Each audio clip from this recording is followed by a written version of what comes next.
понятно. А здесь это сюда очень хорошо. Я знаю, я уже там ходил. Может, не терять. Нет, я буду гулять.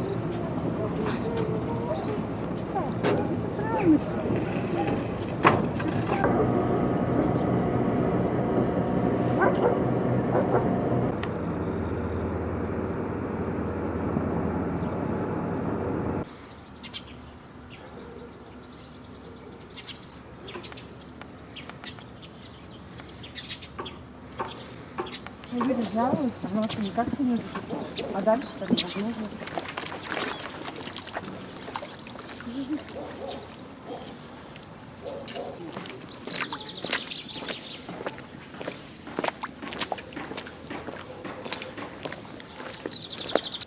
Я на втором этаже, меня вон второй дом, посмотрите. Все во дворе, все туалеты, все помойки, все осталось, все наверх идет. Сейчас в подъезде вода зайдет. Положить-то нечего, посмотрите. Вон мосты в подъезде, там входа-то нету.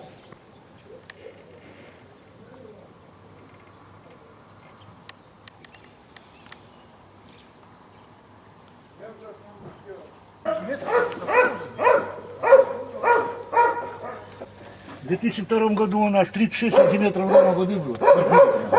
Да, ходили. Магазин тоже, считай, 25 сантиметров, там все плавало у нас. Это ничего, вроде привыкшие. Плавать привыкли уже. А что, ты вот раньше Ну. постоянно залил? Так и живем. Ну давно не было, ничего, веселее вроде с водой-то. Дети купаются, плавают на лодках. Нормально, мы уже к этому привыкли.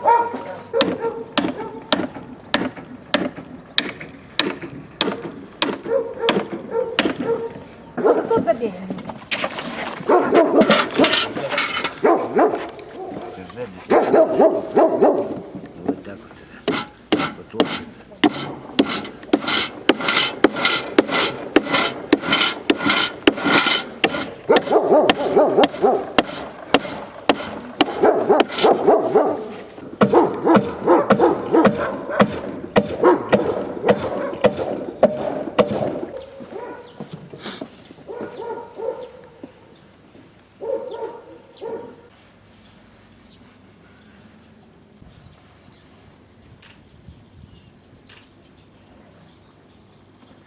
Это нам никто ничего не делает.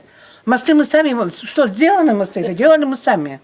Нам вообще ничего не делают в этом доме. Мы уже провалились, и никому ничего не надо.